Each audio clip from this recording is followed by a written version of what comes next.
আমার সাথে সম্মানিত শায়েখ আছে, আমি হযরতকে জিজ্ঞেস করব যে বর্তমান যে কোকা-কোলা আমরা খাইতেছি বা মুসলিমরা খাইতেছে অনেকে। তো সর্বপ্রথম জানার বিষয় হলো যে এটি আদৌ কি আসলে ইসরায়েলি পণ্য কিনা? হ্যাঁ, আমরা মুখে জানি ইসরায়েলি পণ্য, কিন্তু আমাদের কাছে কোনো তথ্য নেই বা কোনো ডকুমেন্টস নেই।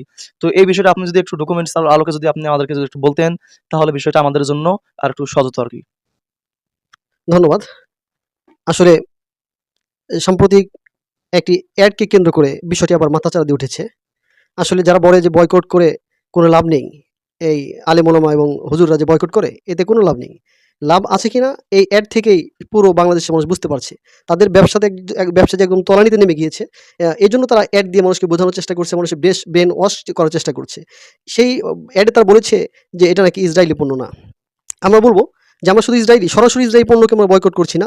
ইসরায়েলে যারা দোসর, যারা ইসরায়েলকে আর্থিকভাবে, সামরিকভাবে সহায়তা করে এদেরকেও আমরা বয়কট করছি। এটা বাস্তবতা হলো এই কোকা-কোলা কোম্পানি এটি হলো আমেরিকার নিবন্ধিত একটি কোম্পানি। আমেরিকার কোম্পানি।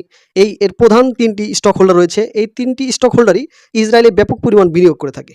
বিশেষ করে ভ্যানগার্ড যে স্টক হোল্ডার এটা ইসরায়েলের সামরিক খাতে তারা প্রচুর পরিমাণে অর্থ বিনিয়োগ করে থাকে। এরপরে আপনারা জানেন যে এই কোকা-কোলা ইসরায়েলের সাবেক প্রতিরক্ষা মন্ত্রী তাকে সংবর্ধনা দিয়েছিল এবং তাদের প্রায় $১৪,০০০ তাদেরকে সহায়তা দিয়েছে। এবং এরপর তারা ব্যাপকভাবে ইসরায়েলকে তারা সমর্থন দিয়ে থাকে। আপনারা কখনো দেখেছেন যে এ পর্যন্ত এত সমস্যা হলো কখনো এই কোকা-কোলা কোম্পানি ফিলিস্তিনের পক্ষে কথা বলেনি।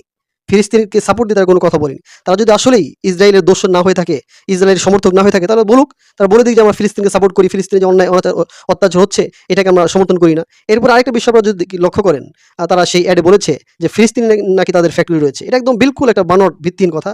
ফিলিস্তিনে না, পশ্চিম তীরের যে দখল করা স্থান, দখলদারদের জায়গা, সেই দখলদারদের জায়গায় ইসরায়েলদের সেটেলারদের জায়গায় তারা ফ্যাক্টরি করেছে। আর এই ফ্যাক্টরি করার কারণে সারা পৃথিবীর হিউম্যান রাইটস যে কোম্পানিগুলো, যে এনজিওগুলো রয়েছে তারা তাদের নিন্দা জানিয়েছে যে দখলদারদের জায়গায় তারা কিসের জন্য ইহুদিদের দখলদারদের জায়গায় গিয়ে তারা ফ্যাক্টরি করলো। এই কারণে আরব ব্রিক্স সহ মধ্যপ্রাচ্যের মুসলমানরা ব্যাপকভাবে এই কোকা-কোলাকে বয়কট করেছে।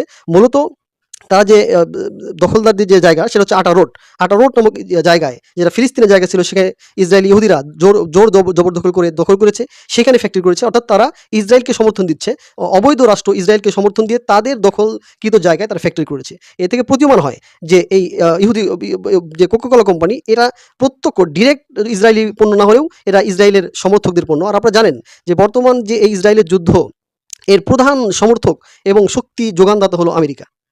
আমেরিকা যদি এই অবৈধ রাষ্ট্র ইসরায়েলকে একদিনও সাপোর্ট দেওয়া বন্ধ করে দেয়, তারা একদিনও এই যুদ্ধের ময়দানে টিকতে পারবে না সামরিকভাবে। এমনকি আমরা দেখেছি যে তাদের সরাসরি সৈন্য দিয়ে তারা ইসরায়েলের এই দখলদার ইহুদিদেরকে সমর্থন দিয়েছে। তারা ড্রোন দিয়ে, অস্ত্র দিয়ে, এবং সামরিক সহায়তা, তারপর কৌশলগত সহায়তা দিয়ে পুরোপুরিভাবে এই ইসরায়েলকে সহায়তা করছে। যদি তারা আজকে বন্ধ করে দেয় সহায়তা, আজকে নিষেধ করে দেয়, তো ইসরায়েল একদিনও টিকতে পারবে না। তো যদি এক তো তারা পরোক্ষভাবে ইসরায়েলকে সমর্থন দিচ্ছে, আর তারা প্রত্যক্ষভাবে আমেরিকার পণ্য, আর আমেরিকার পণ্য মানেই পুরোপুরি সাপোর্ট দেওয়া হচ্ছে ইসরায়েলকে। আরেকটা বিষয়, শুধু তারা এটাই না, তারা দেখবেন যে সমকামিতা যে আছে, এলজিবিটিকে, এই এলজিবিটিকে এরা প্রকাশ্যভাবে সমর্থন দিয়েছে এই কোকা-কোলা কোম্পানি। তো আমরা বলবো যে তাদের যদি সৎ সাহস থাকে, তাদের বোতলের গায়ে তারা লিখে দিক যে উই স্ট্যান্ড ফর প্যালেস্টাইন, অথবা তারা ঘোষণা করে দিক যে আমরা ইসরায়েলের এই জুলুমের পক্ষে নেই, মানবতার পক্ষে, আমরা ফিলিস্তিনের পক্ষে। এই কথাটা বলুক সৎ সাহস করে, কিন্তু কখনোই তারা বলবে না।